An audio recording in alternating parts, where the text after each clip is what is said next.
आज की इस प्रस्तुति में हम सुनेंगे आधे पैसे पर कैसे गुजारा करें। एक छोटी सी कहानी है, इसलिए कहानी को अंत तक जरूर सुने। किसी बुढ़िया की शादी के लायक एक बेटी थी। कामकाज के लिहाज से भी वह कोई छोटी नहीं थी, पर उसने कभी माँ का हाथ नहीं बटाया। वह घोर आलसी थी। वह सुबह देर तक खाट तोड़ती रहती थी। बुढ़िया मुंह अंधेरे ही उठ जाती और चौका बासन झाड़ू बुहारू सब अकेले करती। हर सुबह वह बेटी को आवाज देती, भारो उठो, सूरज छप्पर पर चढ़ आया है। बेटी जवाब देती, सूरज छप्पर तक चढ़ आया है तो चढ़ने दो, मैं तो डोरे कंगे के बिना ही चोटी गूंथ लूंगी और एक दमड़ी में ही गुजारा कर लूंगी। फिर वह बिस्तर छोड़ती, इधर उधर मटर गश्ती करती, खाती पीती, कपड़े बदलती और बाल संवारती। हर रोज सुबह यही होता था। एक दिन वहां का राजकुमार बुढ़िया की झोपड़ी के पास से गुजरा। उसने बुढ़िया को कहते सुना, भारो उठो, सूरज छप्पर तक चढ़ आया है। उसने भारो का जवाब भी सुना, सूरज छप्पर तक चढ़ आया है तो चढ़ने दो, मैं तो डोरे कंघे के बिना ही चोटी गूंथ लूंगी और एक दमड़ी से ही गुजारा कर लूंगी। उसकी आखिरी बात का राजकुमार पर ऐसा असर हुआ कि उसने उससे शादी करने और उसकी परीक्षा करने का निश्चय कर लिया। देखिए यह तांबे की एक दमड़ी पर कैसे गुजारा करती है। वह जानता था कि गरीब लड़की से शादी करना आसान नहीं होगा, क्योंकि वह राजकुमार है। सो वह शाही अस्तबल के एक थान में जाकर लेट गया। राजकुमार कहीं नजर नहीं आया तो हर जगह उसकी तलाश होने लगी। शाम को घोड़े को खिलाने के लिए चने के बोरे लिए कुछ दासियां अस्तबल में आई।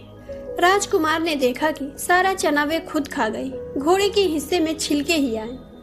राजकुमार आपे से बाहर हो गया। वह छुपने की जगह से बाहर आया, बोला, तो चना तुम खा जाती हो और घोड़े को छिलके डालती हो, तभी तुम दिनों दिन मुटिया रही हो और मेरे घोड़े दुबले होते जा रहे हैं। दासियों ने उसकी बात जैसे सुनी ही नहीं। वे एक साथ चिल्लाई, तो आप यहाँ हैं? राजकुमार, आप यहाँ क्या कर रहे हैं? आपके लिए उन्होंने रियासत का चप्पा चप्पा छान मारा और आप यहाँ अस्तबल में छुपे बैठे हैं। राजकुमार ने उनकी खूब धुनाई की और धमकी दी कि अगर उन्होंने राजा को कुछ भी बताया तो वह उन्हें जान से मार देगा। पर शरारती लड़कियों ने उसके धमकी पर बिल्कुल ध्यान नहीं दिया। वे ही ठीक करती हुई भागी भागी राजा के पास गई और कहा, महाराज आपको एक बात बताएं या दो। राजकुमार का कहीं पता नहीं चलने से राजा बहुत चिंतित था। उसने उन्हें झिझक दिया, क्या फिजूल की बातें करती हो? मैं राजकुमार के बारे में सोच सोच कर परेशान हो रहा हूँ और तुम्हें खाने और चिल्लाने के अलावा कोई काम ही नहीं। अन्नदाता सुनिए, तो हम बहुत अच्छी खबर लाई हैं। राजा ने कहा, तुम एक बात कहो या दो, पर जो भी कहना जल्दी कहो। दासियों ने बताया कि जब वे अस्तबल में घोड़े को दाना पानी देने गई तो उन्होंने वहां राजकुमार को लेटे हुए देखा। राजा तुरंत अस्तबल में गया और राजकुमार से पूछा, क्या बात है बेटे, क्या किसी ने तुम्हारा दिल दुखाया है? अगर किसी ने तुम्हारे खिलाफ हाथ उठाया है तो मैं उसका हाथ काट दूंगा। अगर किसी ने तुम्हारे खिलाफ पैर उठाया है तो मैं उसका पैर काट दूंगा। अगर किसी ने तुम्हारी और बुरी नजर से देखा है तो मैं उसकी आंखें फोड़ दूंगा। मुझे बताओ बात क्या है? अगर तुम्हें कुछ चाहिए तो मैं तुम्हें ला कर दूंगा। राजकुमार ने कहा, ऐसी कोई बात नहीं है। न तो किसी ने मेरे खिलाफ हाथ उठाया है, न पैर, और न ही किसी ने मुझे बुरी नजर से देखा है। मैं फला बुढ़िया की बेटी से शादी करना चाहता हूँ। बस इतनी सी बात, तुम्हारी इच्छा पूरी होगी। अब तो खुश, चलो चलकर खाना खा लो। राजकुमार अस्तबल छोड़कर राजा के साथ चला गया। वह फिर पहले की तरह सारे काम करने लगा। बुढ़िया को बुलाने से पहले राजा ने राजकुमार को समझाने का प्रयास किया कि वह इस बेमेल शादी से बाज आए। आखिर वह राजकुमार है और एक दिन उसे देश का शासन संभालना है। भिखारन सरीखे लड़की से विवाह करना उसे शोभा नहीं देता, पर राजकुमार बहुत हट्टी था। उसने यहाँ तक कहा कि बुढ़िया की बेटी से उसकी शादी नहीं हुई तो वह जान दे देगा। और कोई चारा न देखकर राजा ने आदमी भेजकर बुढ़िया को महल में बुलाया। बुढ़िया के होश उड़ गए। उससे ऐसा क्या गलती हो गई जो राजकुमार को उसे बुलवाना पड़ा? उसने बहुत सोचा, पर ऐसा कुछ याद नहीं आया। महाराज का आदेश है तो जाना तो पड़ेगा ही। वह कांपती हुई राजमहल गई और सर झुकाए खड़ी हो गई। राजा ने उसे पीढ़े पर बैठने के लिए कहा, नर्मदा से मना कर दिया। वह आज तक कभी पीढ़े पर नहीं बैठी थी। राजा ने खुद उसे हाथ पकड़कर पीढ़े पर बिठाया और कहा, हम तुम्हारे साथ रिश्ता जोड़ना चाहते हैं। तुम्हें अपनी बेटी का विवाह राजकुमार से करना होगा। बुढ़िया अबाक रह गई। कुछ देर बाद जब वह बोलने लायक हुई तो उसने कहा, क्यों एक गरीब बुढ़िया से मजाक करते हैं अंदाता? कहाँ आप और कहाँ हम? यह कैसे हो सकता है? राजा ने उसे बताया कि यह मजाक नहीं है। राजकुमार ने कहा है कि वह उसकी बेटी भारो के अलावा दुनिया की किसी लड़की से शादी नहीं करेगा। बुढ़िया का कुछ पल्ले नहीं पड़ा। महाराज एक कंगाल विधवा की बेटी का हाथ कैसे मांग सकते हैं, और वह भी आलसी भारो? उसमें कुछ भी तो गुण नहीं है। बुढ़िया से हाँ ना कुछ कहते न बना। वह चुपचाप घर आई और रजाई ओढ़कर खाट पर पड़ गई। भारो का माथा ठनका। उसकी माँ आज तक कभी दिन में नहीं सोई। वह माँ के पास गई और पूछा कि उसकी तबीयत तो ठीक है। बुढ़िया ने उससे कहा कि वह उसका माथा न खाए, उसे अकेली छोड़ दे। पर भारो यह जानने के लिए पीछे ही पड़ गई कि बात क्या है। आखिर बुढ़िया को बताना पड़ा कि उसे महाराजा ने बुलाया और भारो का हाथ मांगा है। वह बहुत परेशान है, समझ नहीं पड़ता कि क्या करे और क्या न करे। यह जानकर भारो की खुशी तमाम सीमाओं को पार कर गई कि खुद राजकुमार उससे विवाह करना चाहते हैं। उसने माँ को उठाया और उससे कहा कि वह अधेर महाराज के पास जाकर हाँ कर दे। घबराई हुई अप्रतिभ बुढ़िया वापस राजा के पास गई और जैसा भारो ने कहा उसने कह दिया। राजा ने राजकुमार को खबर भिजवाई। राजकुमार की बाछें खिल गई। राजा ने शादी की शानदार तैयारी की। अपने गरीब नातेदारों और पड़ोसियों की खातिरदारी के लिए जो बेचारी बुढ़िया से बन पड़ा उसने भी किया। गाजे बाजे के साथ विवाह संपन्न हुआ। 2-1 महीने बाद राजकुमार को भारो का कहा याद आया, मैं एक दमड़ी से गुजारा कर लूंगा। उसने तुरंत उसकी परख करने का तय किया। उसने पिता से कहा कि उसे एक जहाज बनवा दे। वह परदेश में व्यापार करना चाहता है। राजा ने कहा कि उसे कुछ करने की जरूरत नहीं है। वह बूढ़ा हो गया है और चाहता है कि राजकुमार जल्दी ही राजकाज संभाल ले। राजकुमार ने कहा कि कुछ महीनों के लिए तो उसे जाना ही पड़ेगा। राजा मान गए।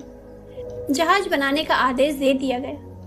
राजा के पास धन और आदमियों की क्या कमी। जिस जहाज के निर्माण में औरों से महीनों लगते वह दिनों में बनकर तैयार हो गया। जहाज का मुखिया और मल्ला भी चुन लिए गए। सफर के लिए काफी रसद की जरूरत थी, पर राजकुमार ने जहाज पर थोड़ी ही रखवाई। उसने भारो से कहा कि समुद्र यात्रा में वह भी उसके साथ चले। भारो को बिल्कुल आभास नहीं था कि पति के मन में क्या पक रहा है। पति के साथ कहीं भी जाने और भला बुरा कुछ भी करने में ही उसकी खुशी थी। सो मुहूर्त में जहाज चल पड़ा। वे चलते रहे जब तक कि जहाज किसी दूर देश के तट पर नहीं पहुंच गया। लंका डाल दिया गया। वे 2-1 दिन वहां रुके। जब रसद बिल्कुल खत्म हो गया तो राजकुमार ने भारो को जहाज पर अकेला छोड़ने की योजना बनाई।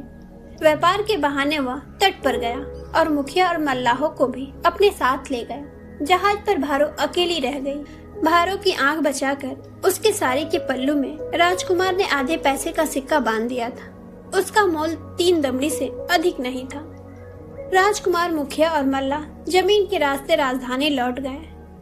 उसके जाने के कुछ घड़ी बाद भारो को भूख लगी। वह जहाज के कुठार में गई, पर वहां उसे खाने को कुछ नहीं मिला। उसने पूरा जहाज छान मारा, पर कहीं कुछ खाने को नहीं मिला। पूरे दिन और पूरी रात उसे भूखा रहना पड़ा। अगले दिन वह सोचती रही थी कि क्या करे और क्या न करे, कि उसे लगा साड़ी के पल्लू में कुछ बंधा है।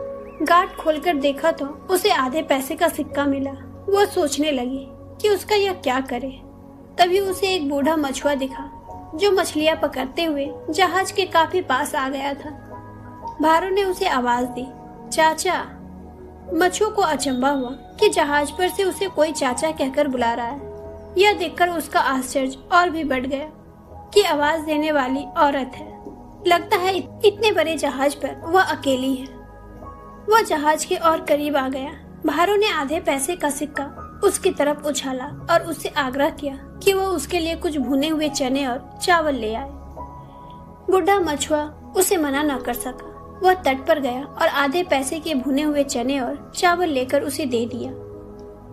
जैसे ही मछुआ गया, भारो ने चने और चावल की पोटली खोली और मर भुक्खों की तरह सब खाने ही जा रही थी कि दुर्योग से पोटली उसके हाथ से छूटकर समुद्र में गिर गई।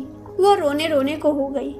तभी उसने देखा कि सैकड़ों बड़ी बड़ी मछलियां आई और चावल और चने खाने लगी। चावल और चने खाने के बाद वे तट पर गई और मोहरे उगलने लगी। देखते देखते वहां मोहरे का ढेर लग गया।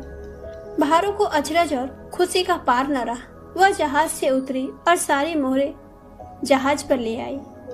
उसे एक दिन और भूखा रहना पड़ा। वो बूढ़े मछुए का इंतजार करने लगी। अगले दिन वह मछलियां पकड़ने के लिए आया तो भारो ने उसे एक मोहर दी और तरह तरह के खाने की चीजें लाने को कहा। तकलीफ के लिए उसे एक मोहर अलग से दी। अब भारो के पास खाने की कोई कमी नहीं थी।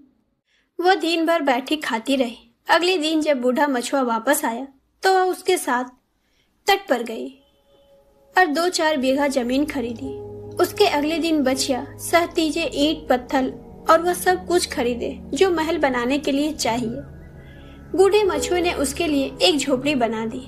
स्त्रियां का पहनावा छोड़कर उसने पुरुष भेष धारण कर लिया और झोपड़ी में रहकर निर्माण कार्य की देखरेख करने लगी।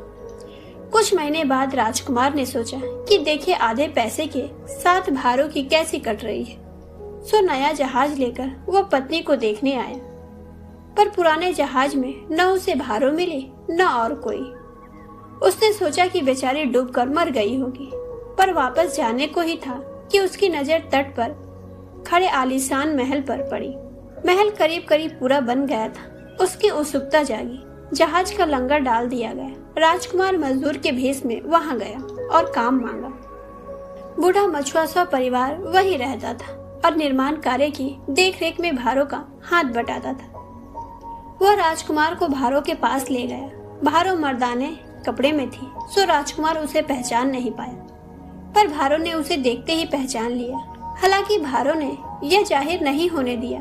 उसके पति से अनजान आदमी की तरह बर्ताव किया और काम पर रख लिया। राजकुमार को भारी काम देने के लिए उसका मन नहीं माना, सो उसने उसे इमारत की देखभाल का जिम्मा सौंपा। भारो ने उसे अपने घर पर ही रखा। शाम को भारो ने नौकर को आदेश दिया कि वे राजकुमार को उसके साथ ही खाना परोसे। राजकुमार ने मालिक के साथ बैठकर खाने से मना कर दिया। भारो ने आग्रह पूर्वक उसे पहले खाने को कहा, प्रथा अनुसार जैसे कि पत्नी को करना चाहिए।